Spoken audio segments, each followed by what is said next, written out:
بسم الله الرحمن الرحيم كتاب أنزلناه إليك مبارك ليدبروا آياته وليتذكر أولو الألباب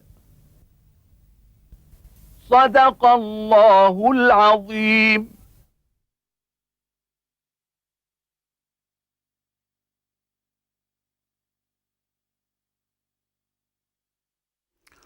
الحمد لله رب العالمين، والصلاة والسلام على عبده ورسوله الأمين سيدنا ونبينا محمد وعلى آله وأصحابه ومن اهتدى بهداه وعمل بالسنة ليوم الدين.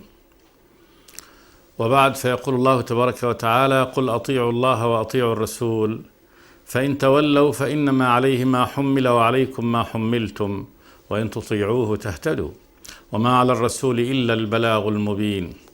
وعد الله الذين آمنوا منكم وعملوا الصالحات ليستخلفنهم في الأرض كما استخلف الذين من قبلهم وليمكنن لهم دينهم الذي ارتضى لهم وليبدلنهم من بعد خوفهم أمنا يعبدونني لا يشركون بي شيئا ومن كفر بعد ذلك فأولئك هم الفاسقون. وأقيموا الصلاة وآتوا الزكاة وأطيعوا الرسول لعلكم ترحمون. لا تحسبن الذين كفروا معجزين في الأرض ومأواهم النار ولبئس المصير. خطاب الله تبارك وتعالى للمنافقين الذين قال تبارك وتعالى في شأنهم: وأقسموا بالله جهد أيمانهم لئن أمرتهم ليخرجن، أي للقتال. قل لا تقسموا، طاعة معروفة، إن طاعتكم طاعة معروفة، أو أطيعوا الله تبارك وتعالى طاعة معروفة بالاستجابة لأمره والخروج للجهاد عندما تدعون الخروج للجهاد. إن الله خبير بما تعملون. قل، أي لهم يا محمد: أطيعوا الله وأطيعوا الرسول. أطيعوا الله طاعة مطلقة، وأطيعوا الرسول طاعة مطلقة، لأن طاعة النبي صلى الله عليه وسلم هي طاعة لله تبارك وتعالى. فإن تولوا، يعني فإن تتولوا فإنما عليه ما حمل، عليه على النبي ما حمل، وقد حمله الله تبارك وتعالى بلاغ الرسالة، وعليكم ما حملتم. الرسول عليه ما حمله الله تبارك وتعالى من الأمر والواجب، وأنتم عليكم ما حملتم. ثم بين الله تبارك وتعالى ما حمله النبي، قال: وما على الرسول إلا البلاغ المبين. يعني إنه عليه أن يبلغكم، وأنكم إن لم توفوا وتستجيبوا لأمر الله تبارك وتعالى تحملتم إثم النكول والعصيان.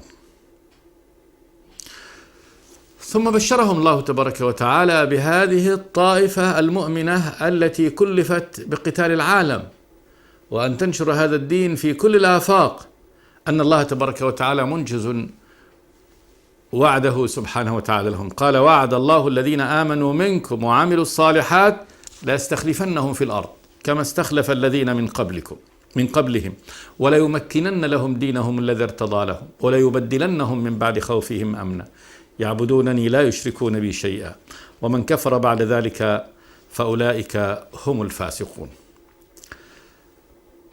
الوعد إخبار الله تبارك وتعالى بهذا الأمر من الخير لهم، وأنه سيتحقق، وهو ضد الوعيد. الوعيد تهديد بالشر، والوعد إنما هو إخبار بالخير في المستقبل. وعد الله الذين آمنوا منكم وعملوا الصالحات، هذا وعد من الله تبارك وتعالى لهؤلاء المخاطبين الذين آمنوا من المخاطبين في هذا الوقت مع أصحاب النبي صلوات الله وسلامه عليه. وعملوا الصالحات، جمع الله تبارك وتعالى لتحقق هذا الوعد بين شرطه الجمع بين الإيمان والعمل الصالح. وإذا اجتمع الإيمان والعمل الصالح انصرف الإيمان إلى أعمال القلوب، والأعمال الصالحة إلى أعمال الجوارح. فعمل القلب من اليقين بالله تبارك وتعالى والتوكل عليه والإنابة إليه والخوف منه والرجاء فيما عنده ولأعمال القلب، هذه هي يعني ثمرات تصديق خبر الله تبارك وتعالى، هذا الإيمان. والعمل الصالح ما يظهر على الجوارح من الصلاة والصيام والزكاة والحج والجهاد في سبيله. وعد الله الذين آمنوا منكم وعملوا الصالحات لا يستخلفنهم في الأرض، يجعلهم خلفاء في الأرض. استخلاف في الأرض أن يجعلهم خلفاء بعد الكفار، يهلك الله تبارك وتعالى الكفار، يهزمهم، يجعلهم تحت قهر أهل الإسلام، ويجعل المسلمين لهم الخلافة في الأرض. يهلك الله تبارك وتعالى الظالمين ويجعلهم هم بعدهم، كما الشأن في كل رسالات الله تبارك وتعالى، فإن الله تبارك وتعالى أهلك الكافرين وأبقى يعني عباده الصالحين المؤمنين، كما قال جل وعلا: ولقد كتبنا في الزبور من بعد الذكر أن الأرض يرثها عبادي الصالحون إن في هذا لبلاغا لقوم عابدين. فالله وعدهم هم، وأن هذا النصر سيأتي عاجلا ولن يتأخر إلى أجيال مستقبلة، بل من هؤلاء لا يستخلفنهم في الأرض كما استخلف الذين من قبلهم، كما استخلف الله الذين من قبلهم بالجهاد كقوم موسى، فإن الله تبارك وتعالى استخلفهم في الأرض بعد أن أهلك الله تبارك وتعالى الأمم الكافرة، ومكنهم الله تبارك وتعالى في الأرض. ومن قبلهم الأقوام الذين آمنوا مع رسلهم هم الذين استخلفوا في الأرض، وأهلك الله تبارك وتعالى أعداءهم. وليمكنن لهم دينهم الذي ارتضى لهم، يجعل تمكين وهي تقوية وثبات لدينهم الذي ارتضى لهم، وهو دين الإسلام. وقول الله الذي ارتضى لهم يعني أحبه سبحانه وتعالى ورضيه لهم. وفي هذا إشادة بهذا الدين، وأن الله سبحانه وتعالى ملك السماوات والأرض رب العالمين ارتضاه، وكون أن الله ارتضاه أحبه. انظر إلى شيء ارتضاه الله تبارك وتعالى ورضيه الله تبارك وتعالى، كما قال جل وعلا: ورضيت لكم الإسلام دينا. رضيت أن يكون يعني دينكم هو هذا الإسلام الذي يعني أنزله الله تبارك وتعالى، والله هو الذي كتب أحكامه وفرض أحكامه وحد حدوده، فلله الحمد والمنة، فلله الحمد والمنة. الذي ارتضى لهم وليبدلنهم من بعد خوفهم أمنا، تبديل تغيير بعد الخوف. مسلمون عاشوا في الخوف منذ بدء الدعوة، ومنذ بدأ النبي صلى الله عليه وسلم دعوته، وآمن من آمن وهم يخافون من الكفار من بطشهم وجبروتهم. وقد أوذي أهل الإيمان أذى شديدا، وأوذي النبي صلى الله عليه وسلم أذى شديد جدا وهو في مكة، فقد سب وشتم، تهم بكل أنواع الاتهامات الباطلة، أنه كذاب وأنه ساحر وأنه له هدف آخر غير هذا المعلن له. وانطلق الملأ منهم أن امشوا واصبروا على آلهتكم إن هذا لشيء يراد،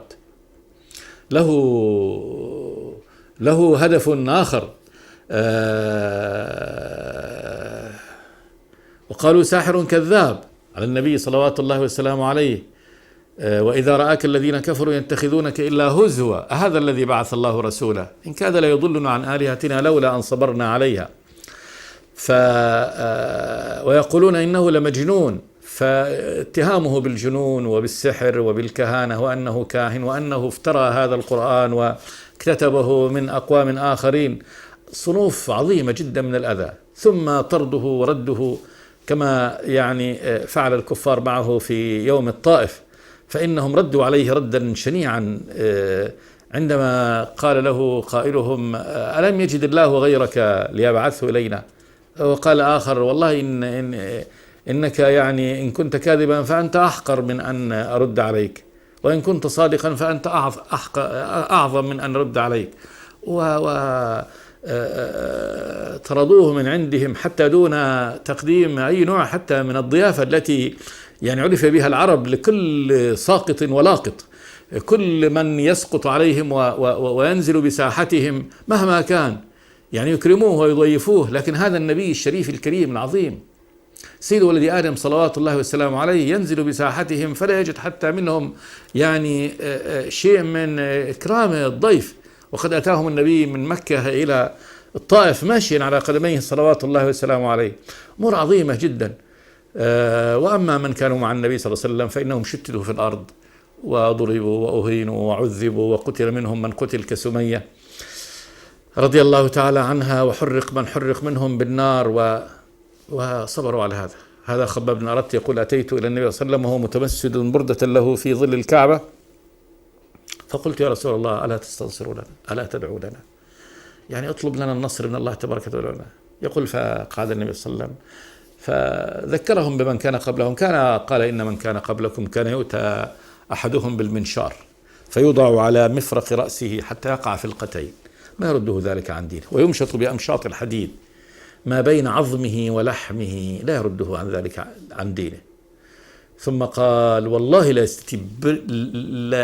لا يستتبن هذا الأمر حتى تخرج الضعينة من صنعاء اليمن إلى بصر الشام، لا تخافوا إلا الله ولكنكم قوم تستعجلون. يقين النبي بأن هذا دين الله، ولا بد أن يبلغ يعني مبلغه وينفذ الله تبارك وتعالى وعده. لكن المسلمين كانوا يعني في رعب وفي خوف شديد من وأذى شديد في مكة، ثم لما انتقلوا إلى المدينة كانوا يعني يقومون في السلاح وينامون في السلاح. سلاح الإنسان يعني بجواره يقوم به يديت، وينتظر كل يوم يعني صيحة تأتي ديت، إما خروج للجهاد وإما إنه يعني عدو قد جاء. وكانوا يقولون يعني ألا نأمن، ألا يبيت أحدنا ليلة يعني دون هذا الخوف، متى يعني نأمن؟ فالله تبارك وتعالى يبشرهم سبحانه وتعالى وهم في هذه الحالة من يعني الخوف من أعدائهم الكثر الذين يحيطون بهم من كل جانب. قال جل وعلا وعد الله الذين آمنوا منكم وعملوا الصالحات ليستخلفنهم في الأرض كما استخلف الذين من قبلهم وليمكنن لهم دينهم الذي ارتضى لهم وليبدلنهم من بعد خوفهم أمنا. أمن راحة وطمأنينة ويأمنون، يسير الإنسان يعني في أرض الإسلام لا يخاف إلا الله. خاف الذئب على غنمه، خاف ديت، أما أنه يخاف من عدو لا. ثم علل الله تبارك وتعالى وبين الحكمة فإذا قال يعبدونني لا يشركون بي شيئا. مكافأة، هذه مكافأة لهم من الله تبارك وتعالى، وذلك أنهم يعبدون الله تبارك وتعالى لا يشركون بي شيئا، يعبدونني. وقول الله أنهم هنا بصيغة المتكلم أنهم يعبدونني، من يعبدون؟ من؟ الرب الإله الذي لا إله إلا هو سبحانه وتعالى ملك كل شيء، فكيف لا يحقق لهم موعودهم سبحانه وتعالى؟ يعبدونني لا يشركون بي شيئا. وهذه أكبر الأوامر التي أمر بها الخلق، ومن أجلها أقيمت السماوات والأرض، أن يقوم الخلق بعبادة الرب تبارك وتعالى، لا يشركون بي شيئا قط. كل أنواع الشرك، يعني سواء شرك في ذات الله تبارك وتعالى، لا شرك في ذاته ولا شرك في صفاته ولا شرك في حقوقه سبحانه وتعالى، فإن حق الله على العباد أن يعبدوه لا يشركوا به شيئا. فالصلاة له والصوم له والذبح له والنذر له والخوف والإجلال له سبحانه وتعالى، هذا حقه سبحانه وتعالى على العباد. يعبدونني بكل أنواع العبادة لا يشركون به شيئا. ثم قال جل وعلا ومن كفر بعد ذلك، يعني من كفر من هؤلاء المخاطبين من المؤمنين بعد ذلك، بعد هذا التمكين وتحقق موعود الله تبارك وتعالى في أهل الإيمان بأن يمكن لهم دينهم وأن يبدلهم بعد خوفهم أمنا، وأن يقيم الله تبارك وتعالى هذه الأمة ويمكن لها في الأرض. إذا يعني من يتحول بعد ذلك ومن عن هذا الإيمان إلى الكفر ومن كفر بعد ذلك فأولئك هم الفاسقون. فأولئك بالإشارة إليهم وهم الفاسقون يعني حصر الفسق فيهم، والفسق هو الخروج من طاعة الله، هم الذين خرجوا عن طاعة الرب تبارك وتعالى. ثم قال جل وعلا موجها الخطاب إليهم، قال وأقيموا الصلاة وآتوا الزكاة وأطيعوا الرسول لعلكم ترحمون. لأشرف الأعمال وجههم الله تبارك وتعالى لأشرف الأعمال يؤدوها، لأن هذه هي يعني مناط التمكين، يعني التمكين في الأرض، وهذا يكون من ثمرة هذا، من ثمرة القيام بعبادة الله تبارك وتعالى. وأشرف أنواع وأعمال هذه العبادة إقامة الصلاة وإيتاء الزكاة وطاعة الرسول صلى الله عليه وسلم. قال وأقيموا الصلاة، قيموها أدوها على وجه الأكمل، وآتوا الزكاة أعطوها. الزكاة حق الله تبارك وتعالى في مال المؤمن، في صدقة واجبة وفي الصدقة المستحبة، وهذه مفتوحة. وسميت زكاة لأنها طهرة للنفس، والزكاة هي الطهارة والنماء، وكذلك طهرة للمال.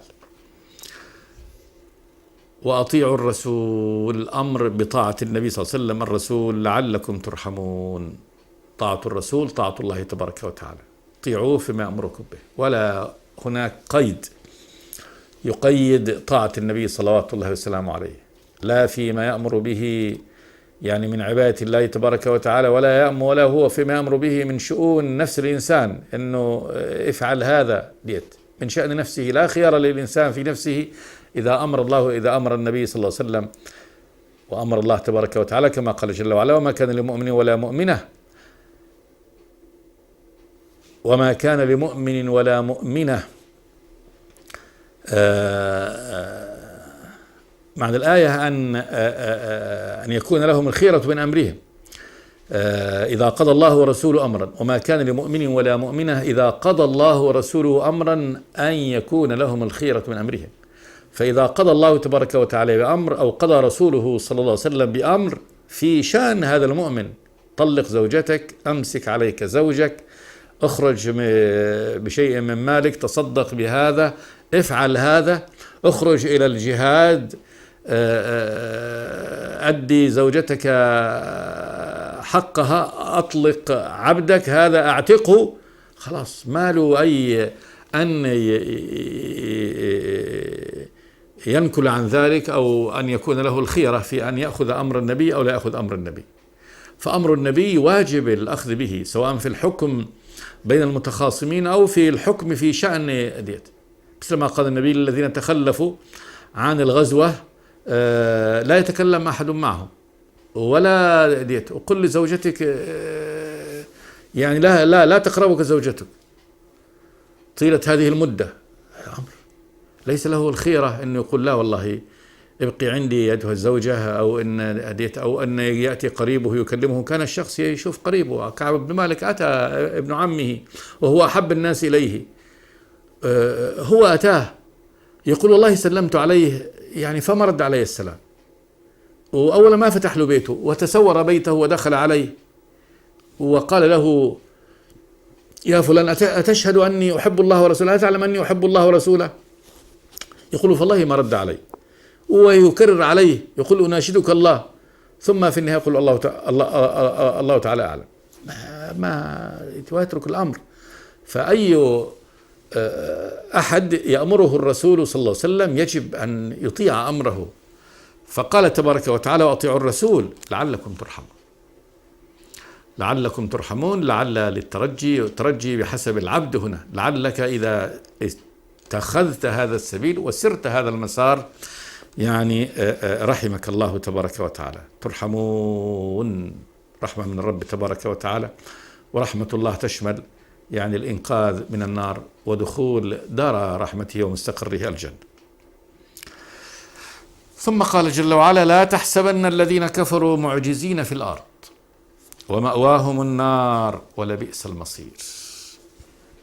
آية عظيمة تجعل الكفار بالنسبة لأهل الإيمان مهما كانوا لا يسوي شيء، لأن تبقى المعادلة الله والكفار.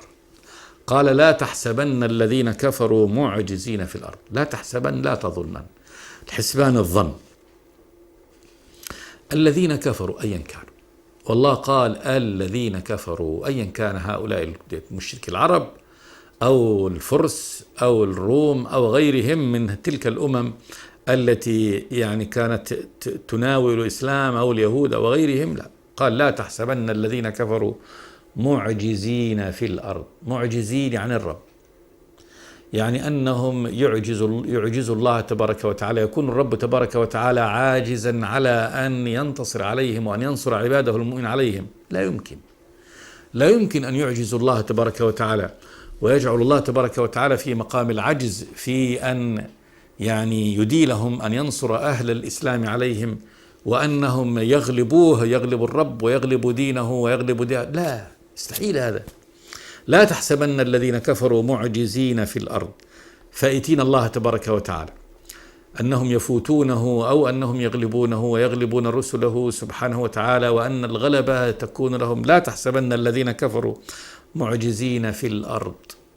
ثم ومأواهم النار ولبئس المصير. هذا يعني حالهم في الدنيا أنهم لا يعجزون الله تبارك وتعالى، وأن الله سبحانه وتعالى غالبهم ومنفذ أمره سبحانه وتعالى فيهم، وكذلك في الآخرة مأواهم النار.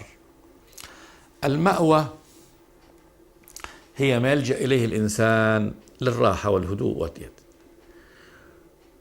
وهو هنا بمعنى المستقر. خلاص هو المكان الذي سيكون نهايتهم إليه ومستقرهم فيه وقعودهم فيه، فهذا مأواهم. لكنه يعني النار، قال ومأواهم النار، يعني مستقرهم ودار إقامتهم والدار التي تأويهم وتجمعهم هي النار. وبئس النار مأوى. النار لا تكون مأوى، إنما عياذا بالله هذه عذاب مستعر مديد، والذي يكون فيها لا يمكن أن يعني يشعر بشيء اسمه يعني إيواء وراحة، لكن هذا مكانه مستقره. ومأواهم النار ولبئس المصير. بئس للذم، هذا فعل ينشئ الذنب، قالوا لإنشاء الذنب. فلا شك إن هذا، واللام للتأكيد، يعني بئس مصيرا. هذا مصير الإنسان اللي هو ما يصير إليه وما ينتهي إليه، وهو آخر يعني محطة من محطات عمره، ومحطة باقية لا تنتهي. بئس مصيرا أن يكون مصير الإنسان على هذا النحو، أن تكون مأواه النار التي يخلد فيها خلودا لا ينقطع عياذا بالله. فإذا الكافر مغلوب في الدنيا والآخرة، فلا يعجز الله تبارك وتعالى في الدنيا، ويغلبه الله تبارك وتعالى في الآخرة بأن يجعل مأواه النار. قال جل وعلا ولبئس المصير مصيرا له. بهذا ينتهي هذا الفاصل العظيم من هذه السورة، سورة النور، والذي فيه يعني حث عظيم من الله تبارك وتعالى لهؤلاء المترددين في نصر النبي صلى الله عليه وسلم، والذين يحلفون الأقسام المعينة بأنهم سيخرجوا للقتال، ثم بعد ذلك يعني يتولون عندما يجد الجد ويقوم الجد، يتولون يخافون. فالله تبارك وتعالى يعني عالج هذا الأمر معهم، هذه المعالجة يعني الطويلة، بهذا الفاصل العظيم من أول وأقسموا بالله جهد أيمانهم لئن أمرتهم ليخرجن قل لا تقسموا طاعة معروفة إن الله خبير بما تفعلون، إن الله خبير بما تعملون، وأقيموا الصلاة وآتوا الزكاة وأطيعوا الرسول قل أطيعوا الله وأطيعوا الرسول فإن تولوا فإنما عليه ما حمل وعليكم ما حملتم وإن تطيعوه تهتدوا وما على الرسول إلا البلاغ المبين. ثم قال جل وعلا وعد الله الذين آمنوا منكم وعملوا الصالحات لا يستخلفنهم في الأرض كما استخلف الذين من قبلهم ولا يمكنن لهم دينهم الذي ارتضى لهم ولا يبدلنهم من بعد خوفهم أمنا يعبدونني لا يشركون بي شيئا ومن كفر بعد ذلك فأولئك هم الفاسقون. وأقيموا الصلاة وآتوا الزكاة وأطيعوا الرسول لعلكم ترحمون لا تحسبن الذين كفروا معجزين في الأرض ومأواهم النار ولبئس المصير. بعد هذا الفاصل انتقل سياق السورة بعد ذلك إلى مجموعة من الآداب التي تتعلق بهذا الأمر الذي من أجله أنزلت هذه السورة، سورة أنزلناها وفرضناها وأنزلنا فيها آيات بينات لعلكم تذكرون.